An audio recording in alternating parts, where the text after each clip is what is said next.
అందరికీ నమస్తే. తెలంగాణ రాష్ట్ర ప్రభుత్వం ముఖ్యమంత్రి రేవంత్ రెడ్డి గారు తెలంగాణ రాష్ట్రం కోసం ప్రాణత్యాగం చేసినటువంటి దాదాపు 1200 మంది అమరులు బలిదానం చేసుకుంటే తెలంగాణ రాష్ట్రం వచ్చింది. మరి గత ప్రభుత్వం తెలంగాణ రాష్ట్రం కోసం ప్రాణత్యాగం చేసినటువంటి ఉద్యమకారుల కుటుంబాలను అన్నిటిని గుర్తించి వాళ్ళ కుటుంబాలని ఆదుకుంటామని చెప్పి దాదాపు 10 సంవత్సరాల అధికారంలో ఉండి 585 మంది అమరులను మాత్రమే గుర్తించి వారి కుటుంబ సభ్యులకు ఒక 10 లక్షల రూపాయల ఆర్థిక సాయాన్ని అయితే ప్రకటించడం జరిగింది.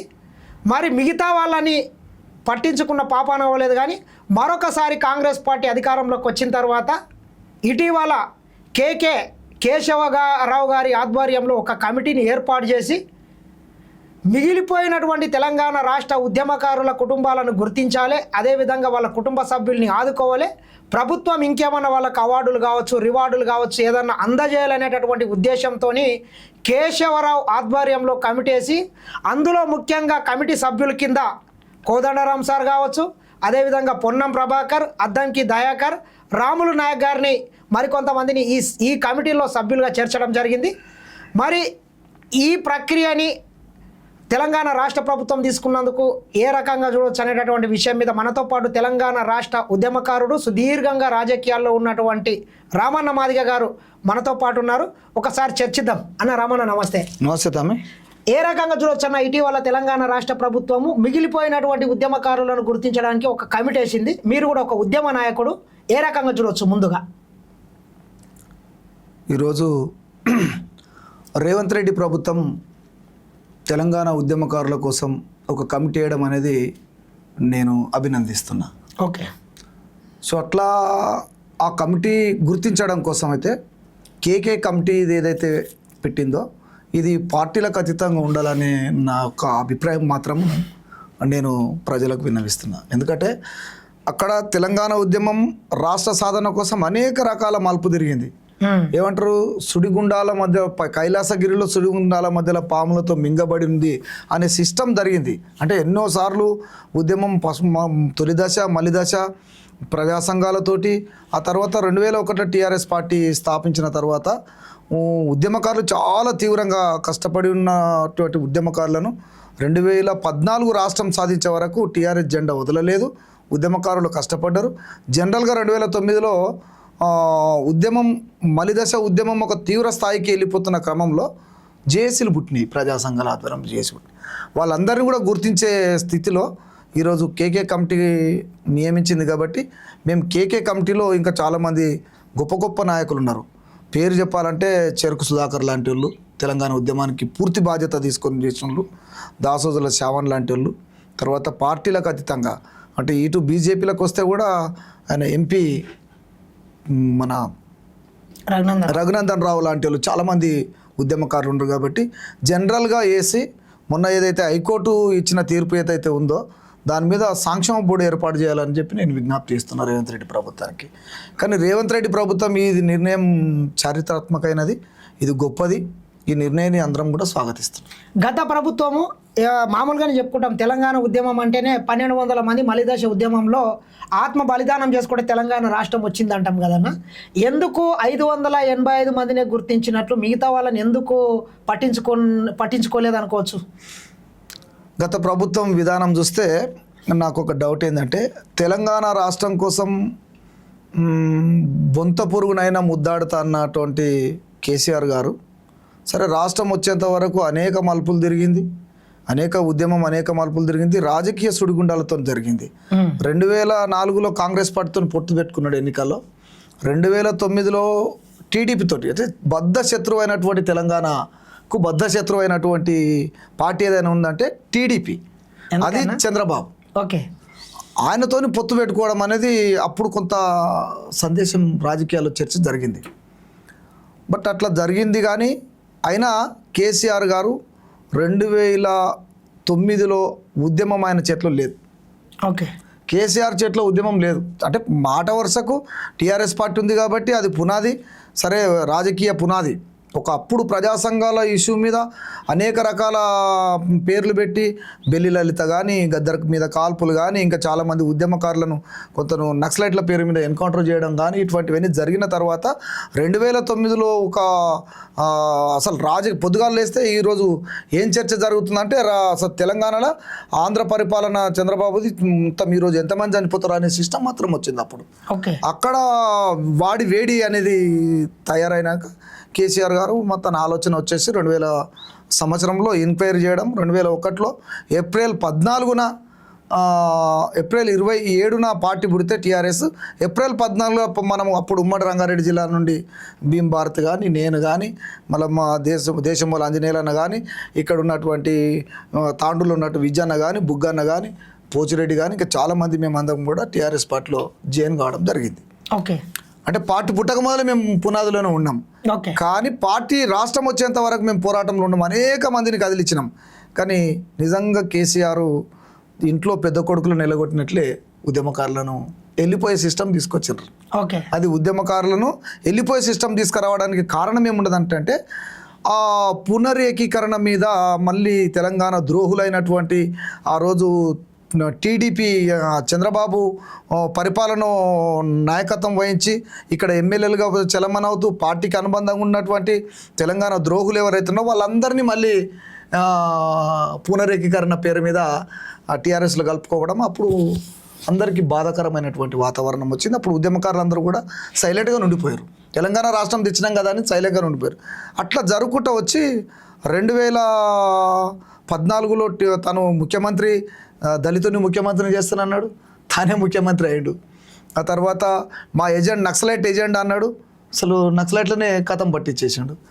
ఇలాంటివి చూస్తే కేసీఆర్ గారు ఆయన ఉద్యమకారులకు న్యాయం చేయలేడని పుక్తకంటతో నేను ఎక్కడైనా చెప్తాను. నేను కూడా ఇవాళ బీఆర్ఎస్ పార్టీలో ఉన్నా కానీ ఆయన కూడా చెప్పాల్సి వస్తుంది. ఎందుకంటే వాస్తవం చెప్పాలి, వాస్తవాలు మాట్లాడారు, రాజకీయాల్లో వాస్తవాలు మాట్లాడడం నిజం అనేది ఇప్పుడు కాకపోతే రేపైనా నిలబడుతుంది.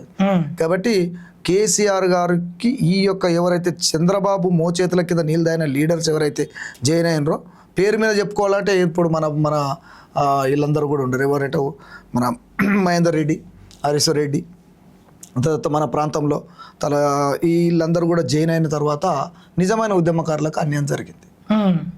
అది కేసీఆర్ గారు గుర్తించబోయిండు కానీ గుర్తించబోయిందో కూడా ఫలితం లేకపోయింది. కాబట్టి నిజంగా ఈరోజు ఆయన కేసీఆర్ గారిని ఇవాళ మళ్ళీ రెండవసారి అధికారంలోకి వచ్చినాక ఆయన పార్టీని ఓడగొట్టడానికి కారణం ఎవరంటే ఉద్యమకారులు, మెయిన్ ఉద్యమకారులు. అక్కడ వచ్చిన ధరణి ఇష్యూ, ధరణి తేవడం ఇదంతా కూడా జరిగింది. కాబట్టి 12% ఓట్లతోటే ఓడిపోవడం జరిగింది. రేవంత్ రెడ్డి అధికారంకి వచ్చారు. సరే, రేవంత్ రెడ్డి ఇచ్చిన మాట అయితే నిలబెట్టుకున్నాడు అనేది మేము ఇవాళ గర్వంగా చెప్తున్నాం. రాజకీయాలు ఉంటాయి, చాలా పార్టీలు వస్తాయి పోతాయి, అది వేరు విషయం. కానీ రేవంత్ రెడ్డి మాత్రం ఈరోజు ఏది ఏమైనా మాట నిలబెట్టుకున్నాడు. మేము కూడా ధన్యవాదాలు తెలియజేస్తాం తెలంగాణ ఉద్యమ వేదిక తరఫున. ఇంకొకటి చెప్పన్నా, ఇప్పుడు కేసీఆర్ గారితో పాటు ఇంకా చాలామంది ఉద్యమకారులు ఉన్నారు. తెలంగాణ ఉద్యమంలో తమ జీవితాన్ని మొత్తం త్యాగం చేసి తెలంగాణ రాష్ట్రం కోసమే వాళ్ళు పనిచేసినటువంటి నాయకులన్న గద్దర్ లాంటి ఒక కళాకారుడు కావచ్చు, కోదండరాం సార్ కావచ్చు, ఇట్లా ప్రొఫెసర్ జయశంకర్ సార్ కావచ్చు, అసలు వీళ్ళ త్యాగాలన్న ఏమైపోయినాయి అన్న? అసలు మొత్తం క్రెడిట్ మొత్తం కేసీఆరే కొట్టేసినట్లు అనిపిస్తుంది. వీళ్ళది కూడా ప్రధానమైనటువంటి భూమికనే కదా అందులో తెలంగాణ రాష్ట్ర ఉద్యమంలో సాధనలో. వాస్తవం. అసలు తెలంగాణ ఉద్యమాన్ని మలిదశ ఉద్యమం 1993లో మొదలుకుంటే మలిదశ ఉద్యమం, తొలిదశ ఉద్యమం ఒక ఎప్పుడు జరిగినాయి అన్న? అంటే అదే టైంలో 97 ఆ టైంలో అనుకుంటా 96లో జరిగినాయి. 96, 97లో జరిగింది. బెల్లి లలిత చనిపోయిన తర్వాత కాల్పులు జరిగినాయి. అంతే. అయితే ఆ సమయంలో 1993లో మలిదశ ఉద్యమం స్టార్ట్ అయిందంటే ప్రజా సంఘాలు నడిపినాయి. దానికి కోదండరామ్ ఉన్నాడు, చెరుకు సుధాకర్ బాధ్యత అధ్యక్షుడు. చెరుకు సుధాకర్ దానికి ప్రధానంగా అధ్యక్షుడు ఆయన రాష్ట్రంలో. అప్పుడు ఉమ్మడి 10 జిల్లాలో ఆయన అధ్యక్షుడు. చాలామందికి గద్దరన్న గాయం, గద్దరన్న పాట, గద్దరన్న ఆట, ఆ గొంతుక విప్లవ స్ఫూర్తితో వచ్చినటువంటి గొంతుక ప్రజల్ని చైతన్యం చేసింది. వేలాది మంది జమైనరు. అంటే 2094లో ఇందిరా పార్కు నిండిపోయింది. తెలంగాణ వాదం కోసం ఒక కార్యక్రమం పెడితే ఇందిరా పార్క్ మొత్తం నిండిపోయింది. మేమంతా కూడా వాళ్ళకి సపోర్ట్ చేసినాం. అయితే ఉద్యమకారులు చాలామంది ఉన్నారు. పేర్ల మీద చెప్పడం కుదరటే చాలామంది ఉద్యమకారులు ఉన్నారు. వీళ్ళందరి క్రెడిట్ కొట్టేసింది కేసీఆర్ ఒక్కడే. వీళ్ళందరూ కూడా ఎవరికి లేదు పేరు. ఇప్పుడు అప్పుడు లేదు, ఇప్పుడు లేదు. అంటే ఏ కార్యక్రమం ఉంటే వీళ్ళతోకెళ్ళి ఏమున్నా పొద్దుగాల పీల్చుకోవాలి. జయశంకర్ సార్ని కానీ, కోదండరామ్ సార్ని కానీ, చెరుకు సుధాకర్ని కానీ, ఇంకా చాలామంది ఎవరంటూ జాదవరావు కానీ, తర్వాత ఇంకోటి గద్దరన్నతో కూడా స్వయంగా చర్చలు జరపడం కానీ, ఇంకా గాయకులతో చర్చలు జరపడం కానీ ఇవంతా జరిగింది. జరిగి వాళ్ళ దాన్ని తెలంగాణ ఉద్యమ స్వారాంశం ఏముంది అనేది మొత్తం తీసుకున్నాడు తను. ఓకే, మొత్తం తీసుకొని తన గుప్పెట్లో పెట్టుకొని తను ఒక్కడే లీడ్ చేసిండు. ఇది రాజకీయ ప్రక్రియ నడిపించిండు కేసీఆర్ 100%. ఈరోజు క్రెడిట్ కొట్టిండంటే 100% కొట్టిండు. 100% ఇప్పుడు తెలియదు. ఇప్పుడున్న సమాజానికి తెలవాలంటే మాలాంటి వాళ్ళం మీడియా ద్వారానే కానీ, ప్రజల ద్వారా కానీ, ఇప్పుడున్నటువంటి సామాజిక అంశం ద్వారా కానీ చెప్పచ్చు. కాళోజీ నారాయణ ఏం చెప్పాడు? కాళోజీ నారాయణ తెలంగాణ రాష్ట్రం ఏర్పడుతుంది కానీ ముందు దొరల తెలంగాణ వస్తుందని చెప్పిండు. ఓకే, ముందే చెప్పాడు. ముందు తెలంగాణ దొరల తెలంగాణ, అది భౌగోళిక తెలంగాణలో దొరల రాజ్యమే స్పష్టంగా ఉన్నది. ఇప్పుడు అదే వచ్చింది. తర్వాత భౌగోళిక తెలంగాణలో మళ్ళీ రెడ్ల రాజ్యం వస్తుంది అన్నాడు. ఇప్పుడు అదే నడుస్తున్నది.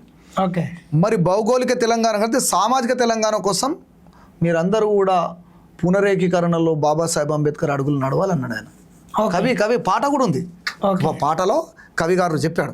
ఆయన చెప్పింది ఈరోజు నడుస్తున్నది నిజంగా. అంటే మహానుభావులు ఉన్నారు తెలంగాణ ఉద్యమంలో. వాళ్ళందరినీ కూడా పక్కన పెట్టేసి కేసీఆర్ ఆయన ఒక్కడే పేరు ఉంది. ఇది చాలామంది ఉద్యమకారులకు బాధ ఉన్నది. పరిస్థితులను అనుకూలంగా రాజకీయాల్లో అట్లా ఉన్నది. మరి చాలామంది పార్టీలు పెట్టారు. ఎవరు సామాజిక తెలంగాణ పార్టీ పెట్టి దేవేందర్ గౌడ్, తర్వాత చెరుకు సుధాకర్, తర్వాత ఇంటి పార్టీ పెట్టాడు, మేమందరం కూడా కలిసి. తర్వాత అంతకుముందు విజయశాంతి పార్టీ తల్లి తెలంగాణ పార్టీ పెట్టింది.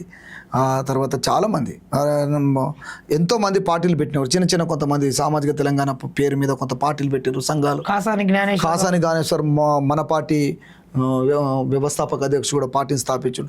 గొప్ప గొప్పలు స్థాపించారు. కానీ కేసీఆర్ జిమ్మికల ముందు వీళ్ళు ఎవరు కూడా పనిచేయలేకపోయినారు. ఓకే, అంటే వీళ్ళెవరు కూడా సరిగా వీళ్ళు చైతన్యం కాలేకపోయారు. అంటే రాజకీయ చైతన్యం కాలేకపోయారు.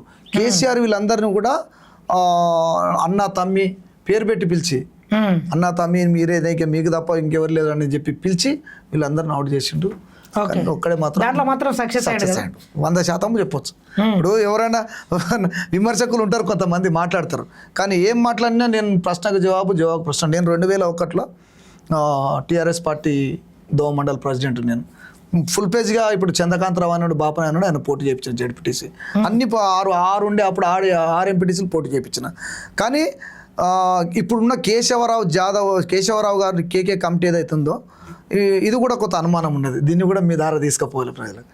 నోవా ఫంక్షన్ హాల్లో జాగరణ సేన అని ఒక కమాండర్ ఒక సైన్యం ఏర్పాటు చేసింది. కేసీఆర్ గారు చేశారు నోవా ఫంక్షన్ హాల్ మల్లాపూర్లో. కానీ ఆ రోజు ఈయన కేశవరావు గారు ఏమన్నారంటే, మీరు నోవా ఫంక్షన్ హాల్లో ఈ లాఠీ శిక్షణ పొందుతారు కదా, అంటే కుక్కలు కొడతారా మీరు అన్నాడు. అంటే మీకు తెలంగాణ ఎక్కడ వస్తుంది అన్నారు. స్పష్టంగా ఆంధ్రజ్యోతిలో వచ్చింది, ఈనాడు పేపర్లో వచ్చింది. కానీ ఈరోజు కూడా రేవంత్ రెడ్డి గారికి ఒక విజ్ఞప్తి చేస్తున్నాం. ఈ కమిటీ శాశ్వతమైంది. ఈ కమిటీ చాలా రోజులు ఉంటుంది. ఇది మామూలు కమిటీ కాదు. మీకు మంచి గుర్తింపు ఉంటుంది రేవంత్ రెడ్డి గారికి. ఎన్ఎం శ్రీనివాసరెడ్డి లాంటి వాళ్ళను, ఉద్యమకారులను, తర్వాత చెరుకు సుధాకర్ లాంటి వాళ్ళను, ఇంకా చాలామంది ఉండే ఇప్పుడు బీజేపీ మన ఎంపీ రఘునందన్ రావు గారి లాంటి వాళ్ళను, చాలామందిని ఇట్లా వంటి వాళ్ళను గుర్తించి ఆ కమిటీలో చేర్చాలని నేను మీ ద్వారా రేవంత్ రెడ్డి గారికి విజ్ఞప్తి. ఇప్పుడు ఉన్న వాళ్ళు కూడా తెలంగాణ ఉద్యమకారులే కదా. నేను కాదంటలేను, వీళ్ళు తెలంగాణ ఉద్యమకారు. అందులో మా మిత్రులు ఎవరైతే పొన్నం ప్రభాకర్ అన్న కానీ, తర్వాత మా పెద్దలు ఎవరైతే రాముల్ నాయక్ గారు కానీ, తర్వాత ఇంకెవరు అద్దాంకి అంటే మా అన్న పాపం చాలా కష్టపడ్డాడు, ఆయన కూడా ఓకే. కానీ కేశవరావు గారితోటే ఆయన ఆ రోజు తెలంగాణ ఉద్యమానికి పనిచేయలేడు కాబట్టి అప్పుడు రాజశేఖర రెడ్డికి పని ఉన్నది మాట్లాడుకోవాలి మనం. కాబట్టి అట్లా ఏమున్నా కేశవరావు పేరు పెట్టండి, కానీ వీళ్ళందరినీ కూడా పార్టీలకు అతీతంగా చేయాలని చెప్పి నేను వాళ్ళని ఏ రకంగా ఆదుకుంటే బాగుంటుందన్న ఉద్యమకారుల కుటుంబాలు. సరే, ఒక విషయానికైతే ఇప్పుడు ఉద్యమకారులకు సంక్షేమ బోర్డును అనేది ఏర్పాటు చేయాలని చెప్పి నేను రాష్ట్ర ప్రభుత్వాన్ని విజ్ఞప్తి చేస్తున్నా. సంక్షేమ బోర్డు ఏర్పాటు అయితే ఈ రోజు కాకుండా రేపైనా వీళ్ళ యొక్క విడివిడిగా అంటే విడతల వారీగా వీళ్ళకు న్యాయం జరుగుతుంది. కాబట్టి ముందుగా సంక్షేమ బోర్డు ఏర్పాటు చేయాలని చెప్పి నేను రాష్ట్ర ప్రభుత్వానికి మీ ద్వారా విజ్ఞప్తి చేస్తూ ఉన్నాను. రేవంత్ రెడ్డి గారికి ప్రత్యేకంగా అవసరమైతే నేను లెటర్ కూడా రాస్తాను. అంటే ఈ రోజున్న పరిస్థితిలో అదొక్కటి జరిగితే విడతల వారీగా న్యాయం జరుగుతుంది. తర్వాత ఆ తర్వాత గుర్తించడం అంటే తెలంగాణలో చాలామంది ఉద్యమానికి 2009లో వచ్చారు.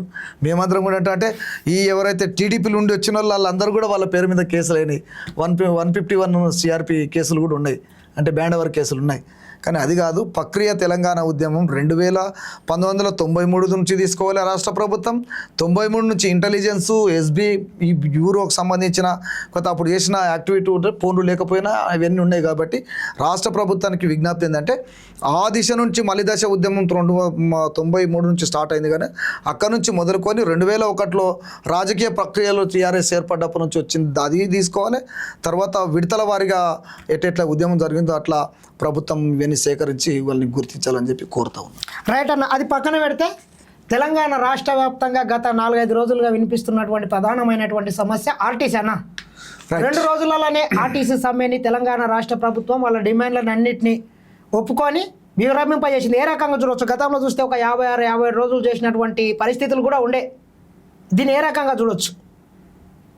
ఇది రాష్ట్ర ప్రభుత్వం ఈరోజు చర్చలు విజయం సాధించింది అనేది రాష్ట్ర ప్రభుత్వానికి కృతజ్ఞతను చెప్పాల్సిన అవసరం ఉంటుంది. ఎందుకంటే నేను స్వయంగా 58 రోజులు తెలంగాణ మన ఆర్టీసీ ఉద్యమంలో పాల్గొన్నా. ఇప్పటికీ పరిగి కోర్టులోనే నేను ఆర్టీసీల తరపున నేను కానీ చాలామంది MRPS మిత్రులు ఉండరు, ప్రజా సంఘాల మిత్రులు ఉండరు, CPI మిత్రులు ఉండరు, వీళ్ళందరూ 28 మంది మేము ఇప్పటికీ కోర్టులో తిరుగుతూనే ఉంటాం. అంటే రెగ్యులర్గా కేసీఆర్ పెట్టినటువంటి ఆ రోజు వీరభద్రప్ప అని ఒక డ్రైవర్ చనిపోతే ఆయన తీసుకొచ్చి ఈయనకు న్యాయం జరగాలని చెప్పి రోడ్డు మీద బటాయించినందుకు మా మీద కేసులు పెట్టించారు. ఎక్కడైనా పరిగిల్. ఓకే. ఇప్పటికీ ఆ కేసులలో మేము తిరుగుతాం. రామ్మోహన్ రెడ్డి కూడా కేసులు ఉన్నాడు. ఓకే. రామ్మోహన్ రెడ్డి గారు ఇప్పుడు ప్రజెంట్ ఎమ్మెల్యే కూడా ఆ కేసులలో ఉన్నాడు. అంటే ప్రతిపక్షాలను అణచివేయడానికి ప్రయత్నం చేశారు చాలామంది TRS. స్వయంగా నేను కూడా ధరణిని వ్యతిరేకించినందుకు నన్ను కూడా 14 రోజులు జైల్లో పెట్టి, అంటే 56-58 రోజుల సమ్మె అంటే చాలా ఎక్కువ కదన్నా. తీవ్రమైనటువంటి పరిస్థితి. మీరు ఏం చేస్తారో చేసుకోపోండి, మీరు మీ వాళ్ళ మొత్తం మిమ్మల్ని తీసేస్తా అన్నాడు కేసీఆర్ గారు. అవసరం లేదు, మీరు ఎక్కడ బతుకున్నాను అంతా. అంటే ఒక పాలకుడు అంత కఠినంగా వ్యవహరించొద్దు. ఇప్పుడు ప్రజలలో నీవు ప్రజాస్వామ్యబద్ధంగా ప్రజలలో ఉన్నప్పుడు, నువ్వు పాలక వర్గంలో లేకుండా ప్రజాస్వామ్య వర్గంలో ఉన్నప్పుడు నువ్వు హామీలు ఇవ్వాలి. కానీ పాలక వర్గానికి వచ్చినాక హామీలు నెరవేర్చాలి. 1-2 కాకపోవచ్చు. అవును, అసాధ్యమైతే సాధ్యమైతే. ఇప్పుడు కొన్ని విషయాల్లో మేము అధికారం రావాలని చెప్పి ఇస్తారు, కానీ సాధ్యం కాకపోవచ్చు. కానీ ప్రక్రియ అయితే ప్రారంభం చేయాలి, చేసి చూపించాలి. కానీ కేసీఆర్ గారు అతను ఏమీ చేయలేదు. దళితులకు 3 ఎకరాల భూమి ఇవ్వలేదు, దళిత ముఖ్యమంత్రిని చేయలేదు, నక్సలైట్ల ఎజెండాను అమలు చేయలేదు. తర్వాత ధరణి తీసుకొచ్చి తాతల ముత్తాతల నుంచి టెనెంట్ వచ్చిన భూములలో అప్పుడు దొరల మీదకి వెళ్ళి టెనెంట్ వచ్చింది. దొరలు 100 ఎకరాల 1000 ఎకరాల భూముల మీద ఉంటే మన SC ST BCలు ఎవరైతే పేదలు ఉంటారో ఆ భూముల మీద చేసుకొని బతికితే ఇందిరమ్మ పుణ్యాన టెనెంట్ వచ్చినాయండి. ఓకే. టెనెంట్ వచ్చిన ఆ టెనెంట్ కూడా ఆ టెనెంట్ భూములను అన్నింటినీ కూడా మరి అప్పుడున్న పరిస్థితుల్లో వీళ్ళకి తెలియకనా లేకపోతే ఉండి లేకనా, కానీ వీళ్ళు పట్టాలు చేసుకోలేకపోతే మేము కాస్తులు ఉన్నాం కదా అనే ధోరణితో ఉన్నారు. కాబట్టి 2014 తర్వాత ధరణి 2016-17 స్టార్ట్ అయింది అనుకుంటున్నా, 18లో అమలు అయినట్లుండదు. 16, 17, 18లో ఈ ధరణి రాగానే ఈ భూములని గుంజేసుకున్నారు. ఓకే. ఇప్పుడు మొత్తం భూస్వాములకు వెళ్ళిపోయినాయి. ఇప్పుడు భూస్వాములకు వెళ్ళిపోయినది ఒకటి. అసలు ఫస్ట్ దళిత బంధు మన రైతు బంధు వేసినాడా, రైతు బంధు విషయంలో 100 ఎకరాలకు 1000 ఎకరాలకు ఎంత ఉంటే అంత వేసేసాడు. ఫస్ట్ రాష్ట్రాన్ని మొత్తం కాల్ చేసి ఈ రైతు బంధు వేయడంతోనే నిజమైనటువంటి రైతులంతా ఈ పంట చేసుకునేటోళ్ళు కాకుండా ఎవడు పాస్బుక్ ఆయనకి వెళ్ళిపోయింది, భూమి ఎవరిది అనేది వానికి వెళ్ళిపోయింది. హైదరాబాద్లో ఉండరు. అప్పుడు నేను ఒక మాటలు చెప్పాలంటే నక్సలైట్ ప్రజల కోసం పనిచేసిరని ఉంటారు. ఈరోజు అనకపోయినా అనాలి. ఆ రోజు నక్సలైట్ల బలం చూసి, నక్సలైట్ చేస్తున్న న్యాయ పోరాటం చూసి ప్రజలంతా మద్దతు చేశారు. నక్సలైట్ల భయానికి ఈ ఎవరైతే ఈ భూస్వాములు ఉండరో వెళ్ళిపోయారు, హైదరాబాద్లో వెళ్ళిపోయారు, నివసించారు హైదరాబాద్ పోయి. కానీ ఇవాళ మళ్ళీ కేసీఆర్ రాగానే మళ్ళీ భూస్వాములు, రెడ్లు, దొరలు అందరు కూడా మళ్ళీ నిజాం దొరలు అంతా మళ్ళీ వచ్చేసారు. కానీ ఇవన్నీ కూడా పాపం ఎవరు పేదోళ్ళు, ఎవరు పేదగా ఉన్నారు, ఎవరికి భూములు ఉన్నాయి, ఎవరికి భూములు అంటే నువ్వు ఇంటింటి భూ సర్వే చేసినావు కదా, ఇంటింటి సర్వే చేసినావు కదా. ಮತ್ತೆ బొంబాయిలు ఉండోడు, పూనాలు ఉండోడు, ఎక్కడి నుంచి ఉన్నాడు, మన వాళ్ళు అందరూ కూడా వచ్చారు. దాని ప్రతి ప్రక్రియ అస్సలే జరగాలి. తీవ్రమైనటువంటి నష్టం జరిగింది ధరణి వల్ల అంటావు. ధరణి వల్ల తీవ్రమైన సార్ పరిపాలన విధానంలో ఏం ఉండొచ్చు అటు ఇటు, కానీ ధరణి వలన అయితే ఇప్పుడు కూడా తీవ్రమైన ఒకవేళ మళ్ళీ ధరణి అట్లనే వస్తుంది అంటానంటే మాత్రం ఖచ్చితంగా నేను టీఆర్ఎస్లో ఉన్నా ఇప్పుడు కూడా ప్రజెంట్లీగా ఆ ధరణికి వ్యతిరేకంగా మేము పనిచేస్తాం. లక్షల ఎకరాలు పోయింది కదా, పోయింది లక్షల ఎకరాలు పోయినాయి. అసలు పేదోళ్ళ నోట్ల మట్టి కొట్టిండ్రు ఇవాళ. వలస పోయి బతకదామంటే కూడా పేదోనికి వ్యవస్థ లేదు. ఇప్పుడు ఉన్న పరిస్థితులు ఏంటంటే బిక్కుమని బతుకుతున్నాడు. అదే ఉన్నాడంటే ఉన్నాడు, ఇంత ఉతికేసుకొని ఉంటున్నాడు, తిని ఉంటున్నాడు, ఆ రేషన్ బియ్యం పెట్టుకొని ఉంటుండే తప్ప చాలా ఘోరమైనటువంటి పరిస్థితి ఉన్నది. ఇది ప్రజాస్వామ్యంలో ప్రజల వద్దన పనిచేసేటటువంటి సంఘాలు కానీ పాలకులు కానీ వాళ్ళకి తెలుసు, మాత్రం మిగతా వాళ్ళకి ఎవరికి విషయం తెలియదు.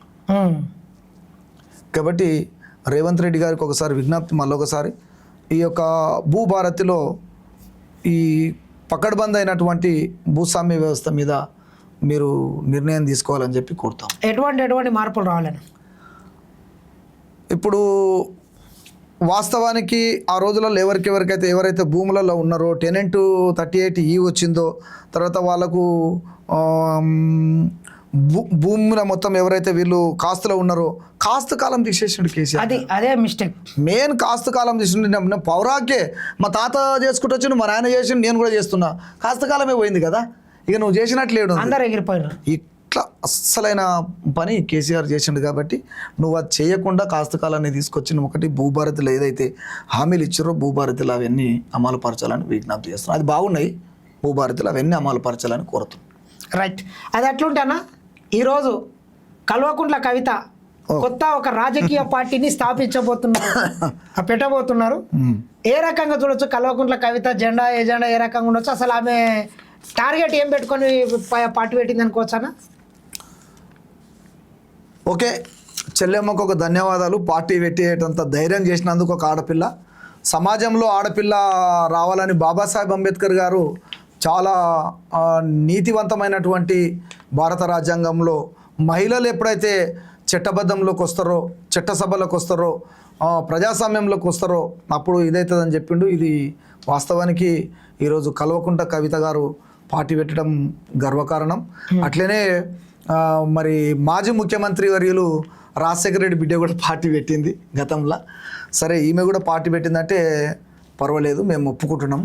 కానీ మరి చెల్లెమ్మ నువ్వు పార్టీ పెడుతున్నావు, దానికి ప్రజాస్వామ్యం ఉండదు, పెట్టండి, వద్దంటలేము, జనం ఉంటుంది అంటుంది.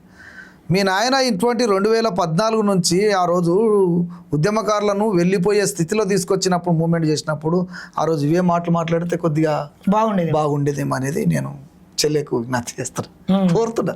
ఎందుకంటే చెల్లె ఇప్పుడు గట్టిగా మాట్లాడుతుంది. ఓకే, దానికి ప్రజాస్వామ్యబద్ధంగా ఆమె గట్టిగా విమర్శ తీసుకోవచ్చు. తండ్రి కానీ కొడుకు కానీ రాజకీయాలు తప్పు చేసిన తప్పని ఎత్తి చూపిస్తున్నది. కానీ ఈరోజు నీ పార్టీ వీధి విధానాలు ఏమున్నాయనేది ఇంకా వెళ్ళినాక తర్వాత ఆలోచన చేద్దాం. కానీ ఈరోజు మాట్లాడుతున్నటువంటి కల్వకుంట్ల కవిత మళ్ళీ రేపు కేసీఆర్తో కలుస్తుందేమని అనుమానం వస్తున్నది. ఇప్పుడు ప్రస్తుతం ఉన్న సిచ్యువేషన్ అన్న తెలంగాణ రాష్ట్రంలో అసలు ప్రతిపక్ష పార్టీ కరెక్ట్ తన విధిని నిర్వహించకపోవడంతో కవితకు ఒక స్కోప్ దొరికింది అనుకోవచ్చా? కేసీఆర్ పూర్తిగా ఫామ్ హౌస్కు పరిమితం కావడం, కవితకు కొంత ఇంకో రకం కూడా అనుకోవచ్చు కదా అధ్యక్ష. మీ ద్వారా నేను ప్రజల్ని విజ్ఞప్తి చేస్తున్నా, కేసీఆర్ మరి లోపల ఉండి నువ్వు బిడ్డ ఇక పరిస్థితి నువ్వు ఒక దిక్కు తాను ఒక దిక్కు అని చెప్పొచ్చు. ఇట్లా కూడా మనం అంటే కేసీఆర్ గారు జిమ్మికలే ఉంటాయి, తనది గొప్ప జిమ్మికలే, నాయకుడు, మంచి నాయకుడు ఆయన, జిమ్మికలు చేసిన గొప్ప టాపు. కాబట్టి చేయొచ్చు, దాంట్లో తప్పేం లేదు. నాకైతే అనుమానం ఉన్నది.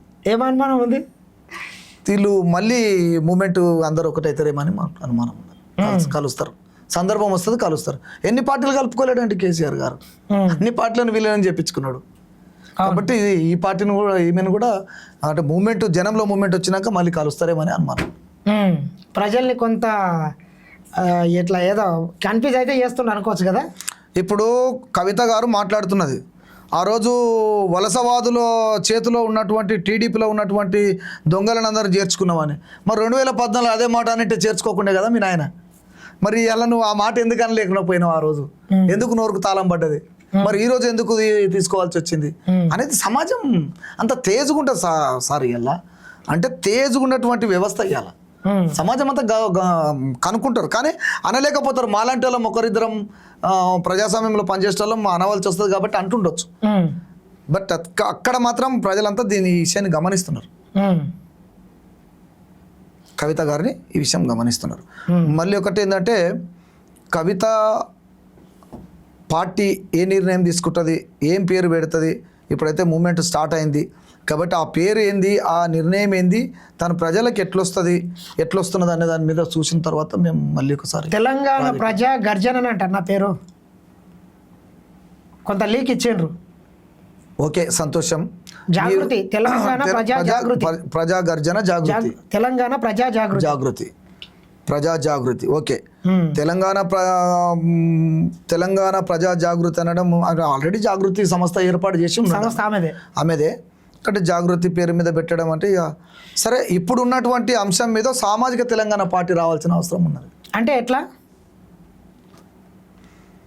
తెలంగాణ రాష్ట్రం వచ్చింది, పోరాటాలు చేసి తెలంగాణ సాధించుకున్నాం. దాని మీద బడుగు బలైన వర్గాల నాయకత్వం లేకపోతే కుటుంబ రాజకీయం నాయకత్వమే ఉన్నది. ఓకే, ఇవాళ బీఆర్ఎస్ టోటల్గా కుటుంబ రాజకీయం. టీఆర్ఎస్ బీఆర్ఎస్ ఇప్పుడు మీది పెట్టబోతున్న పార్టీ కూడా వాళ్ళ కుటుంబ రాజకీయాలే ఉంటాయని చెప్పి నేను అనుమానిస్తున్నా. దాంట్లో ప్రజాస్వామ్యబద్ధంగా మెజార్టీ ప్రజలు బీసీలు, మెజార్టీ ప్రజలు ఎస్సీలు, మెజార్టీ ప్రజలు ఎస్టీలు, వీళ్ళందరూ కూడా వీళ్ళ నాయకత్వం చట్టసభలో ఉండే విధంగా అయితే ఒక పార్టీ రావాల్సిన అవసరం ఇప్పుడు ఉన్నది. దానికి ఎవరు అంకరార్పణ స్టార్ట్ అవుతుంది కానీ ఓకే పార్టీ రావాల్సిన, అంటే ఆ రకంగా వస్తే స్కోప్ ఉంది అంటాం. ఆ రకంగా వస్తే స్కోప్ ఉంది. తర్వాత ఆ స్కోప్ ఉండడానికి కారణం కూడా కావాల్సిన అవసరం ఉండదు. ప్రజలు కూడా మారాలి. ఈ 2000 రూపాయలు వాళ్ళు ఇచ్చినటువంటి ఈ మధ్యలో ఎవరైతే నాలాంటి లీడర్స్ ఉండేసి ఏం కాదు ఇవి తీసుకొని పలానా వ్యక్తికి ఓటేయండి అని చెప్తారో, వాటిని మేము తీసుకోము, మాకు అవసరం లేదు, మాకు రేపు మీరు ఏం పని చేస్తారు చెప్పండి అనే స్థితిలో ప్రజలు వచ్చినాడే ఈ మార్పు జరుగుతుంది. అంటే ఓటుకు నోటు తీసుకోవద్దు అంటారు. బిల్కుల్ అవి ఉంటే మాత్రం ఇక ఎవరైనా డబ్బులు ఉండోళ్ళు కానీ, ఈ యొక్క వాక్శకం ఉండోళ్ళు కానీ, ఈ యొక్క మూమెంట్ చేసేటోళ్ళు కానీ, ఏమైనా దౌర్జన్యాలు చేసేటోళ్ళు కానీ రాజ్యాధికారంలో ఉంటారు. 100% అది మారాలి. అది ప్రజల నుంచి రావాలండి. మార్పు ఎట్లా వస్తుంది అంటారు? ప్రజల నుంచి చైతన్యం చేసుకోవాలి. ఎట్లా ఉంటుంది, ఇప్పుడు కొంతకాలం నుండి ప్రజాస్వామ్యబద్ధంగా ఉద్యమాలు జరిగినాయి. ఎందుకోసం జరిగినాయి అంటే ప్రజల్ని చైతన్యం చేయడానికి జరిగినాయి ఉద్యమాలు. ఇప్పుడు కూడా అట్లాంటి ఉద్యమాలు పుట్టాలని చెప్పి నేను ఉద్యమ నాయకులకు విజ్ఞప్తి చేస్తున్నా. అంటే ఓటు చైతన్య కార్యక్రమాలు చేయాలంటున్నాను. ఇప్పుడు డబ్బున్న వ్యక్తే ఇవాళ కుటుంబ రాజకీయాలు, డబ్బు రాజకీయాలు. ఇవాళ వాస్తవానికి డబ్బులు కలవకుండా వెళ్తున్నాయి, కుటుంబం వాళ్ళతున్నది, అధికారంలో వాళ్ళే ఉండగలుగుతారు. కానీ ఈ తెలంగాణలో ఒక మార్పు రావాల్సిన అవసరం ఉండదంటే ముందు ఓటు చైతన్యం జరగాలి. ఓటు చైతన్యం ఏ కులంలో కులం ఉండదండి. ఇప్పుడు ముద్రాజు కులంలో వాళ్ళ ఒక సంఘం వాళ్ళు ఓటు చైతన్యం చేసుకోవాలి. అంటే ఎవరు నేను పోయి ముద్రాజుల విషయంలో చెప్పలేకపోతాం కదా. ఒక బహిరంగ సభలో మళ్ళీ అందరం ఎస్సీ ఎస్టీ బీసీ మైనార్టీ వెనుకబడ్డ అగ్రవర్ణాల పేదలు కలిసినప్పుడు మాట్లాడతాం సందేశం అది. కానీ నేను మాదిగల వైపే ఉండి ఓటు చైతన్యం చేయాలి. ఇంకొక తమ్ముడు మాలా ఉంటాడు, ఆయన మాలోల తరపున ఉండాలి. ఒక ఆయన రెడ్డి ఉంటాడు, రెడ్డి తరపున చేయాలి. అట్లా ఒక ఆయన లంబడాయన ఉంటాడు, లంబడాయన తరపున చేయాలి. ఒక ఆయన సెంచు వాళ్ళు ఉంటారు మిత్రులు, వాళ్ళ తరపున చేయాలి. ఏ సంఘములో ఆ సంఘం రాజకీయంగా ఈరోజు రేపు మేము రాజకీయాల్లోకి రావాలి, మేము మార్పు తీసుకురావాలి, మా ప్రజలకు మేము సేవ చేయాలి, నిజంగా సేవ చేయాలి అనుకున్న వాళ్ళు మాత్రం ఖచ్చితంగా ఓటు చైతన్యం చేయాల్సిన అవసరం ఉంటుంది. నిజంగా చెప్పాలంటే అన్న 2009 వరకు ఎలక్షన్ తీసుకున్నట్లయితే 50 లక్షల కోట్ల రూపాయలు పెట్టుకొని కూడా ఎమ్మెల్యేలు అయినటువంటి చరిత్ర ఉండే. అసలు 2014 వరకు కూడా కొంత ఉంది. మొత్తం ఈ సిస్టమ్ మారిపోయింది.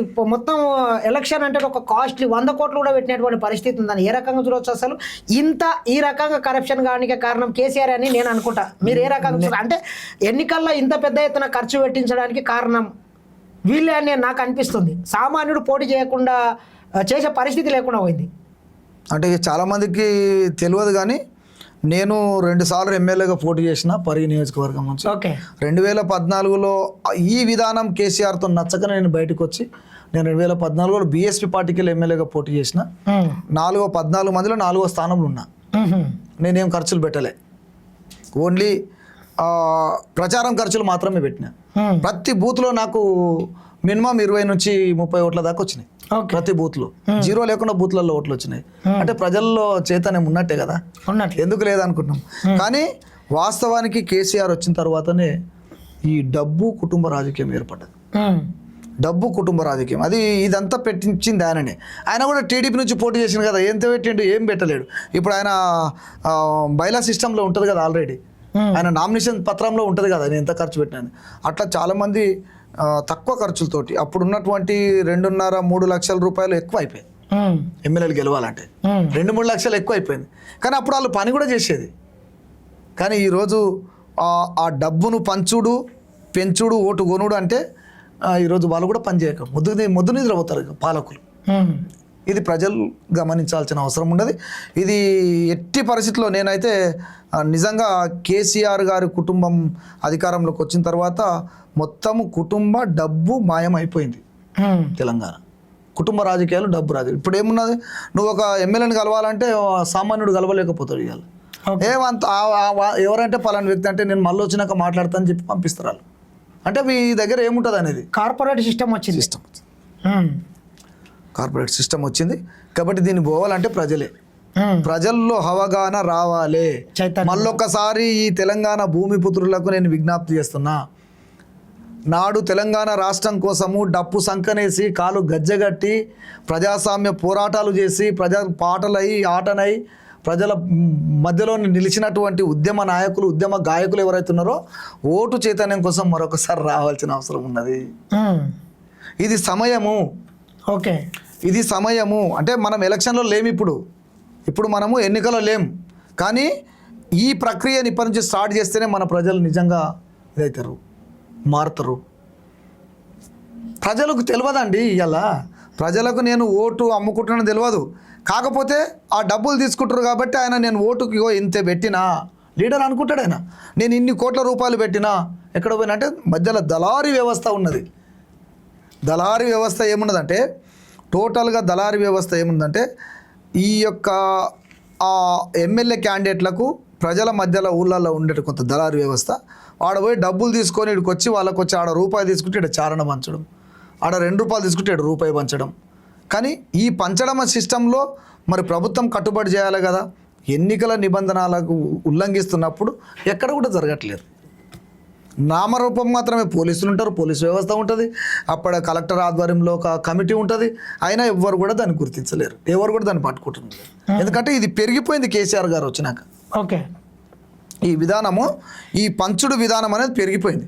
కాబట్టి ఇది ఎంతవరకు ఉంటుంది అనేది, ఎంత ఖర్చు అయినా పర్వాలేదు మళ్ళొకసారి అధికారంలో మేమే ఉండాలనేటటువంటి ధోరణి ఏర్పడింది కదా రాజకీయ నాయకుల్లో.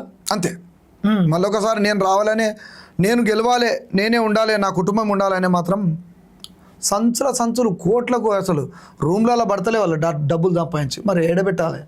మళ్ళీ నేను అధికారం రావాలి, వాటిని నిలుపుకోవాలంటే ముఖ్యంగా ఈ భూములు ఏదైతే గుంజుకున్నారో ఈ దళారీ వ్యవస్థ అంతా అక్కడికి వెళ్ళిపోయింది.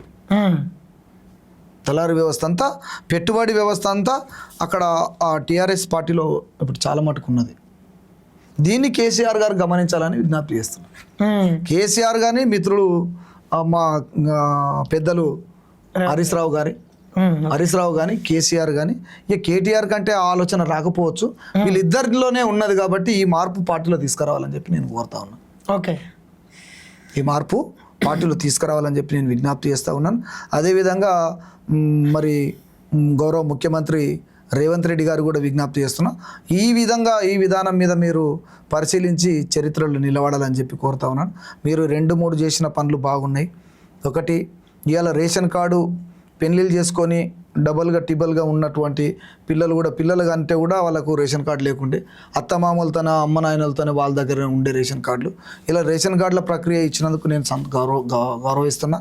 అదేవిధంగా మీరు ఇందిరమ్మ ఇండ్లు ఇచ్చారు కాబట్టి ఇందిరమ్మ ఇండ్లు ఇచ్చినందుకు నేను గౌరవిస్తున్నా. ఇంకా చాలా ఉన్నాయి. మీరైతే కొన్ని ప్రక్రియ ప్రారంభం చేసిర్రు. ఆ ప్రక్రియ సాధ్యమైనంత వరకు ఇచ్చిన హామీలన్నీ కూడా నెరవేర్చాలని చెప్పి నేను విజ్ఞప్తి చేస్తున్నా. ఇవాళ ఉద్యమకారులకు నీవు ఎన్నికలకు వచ్చే సమయంలో ఇచ్చిన హామీ ఈరోజు కమిటేషన్ సంతోషపడుతున్నాం. అట్లా ఆర్టీసీలకు కూడా ఒక విధానం తీసుకొచ్చినా మేము సంతోషపడుతున్నాం. మీరు ఇట్లనే మీరు ఏమైనా ఇప్పుడు ఆ రోజు అప్పుల పాలు చేసిపోయినటువంటి టీఆర్ఎస్ పార్టీ, అప్పుల పాలు చేసిపోయింది బీఆర్ఎస్ పార్టీ. కాబట్టి మీరు ఏ విధమైనటువంటి విధానంలో తీసుకుపోతున్నారు కాబట్టి రాజకీయ విమర్శలు చాలా వస్తాయి. వాటిని అన్ని తట్టుకోవాల్సిన అవసరం ఉండదు, తట్టుకోవాలి. కాబట్టి పరిపాలన విధానం ఇట్లా నడవాలని చెప్పి నేను విజ్ఞప్తి చేస్తూ ఇచ్చిన హామీలను కూడా నెరవేర్చాను. ఇంకొక చివరిగా చెప్పన్నా, ఈ ప్రాంతం వాచిగా చెప్పు. గతంలో మన ఉమ్మడి పాలమూరు కావచ్చు, రంగారెడ్డి, ఈ ప్రాంతం అంటే వలస ప్రాంతం. చిట్ట చివరిగా కేసీఆర్ కూడా ఈ ప్రాంతం నుంచే ఎంపీగా ఉండి తెలంగాణ రాష్ట్రాన్ని సాధించిన తర్వాత తెలంగాణ రాష్ట్రంలో ఈ ప్రాంతం నుంచి వలస లాగాలంటే నేను ఇక్కడనే కూర్చొని పాలమూరు రంగారెడ్డి ఎత్తిపోతల పథకాన్ని పూర్తి చేస్తా అని చెప్పి ఆయన ఫామ్ హౌస్లకు అయితే నీళ్లు తెచ్చుకున్నాడు కాళేశ్వరం ద్వారా.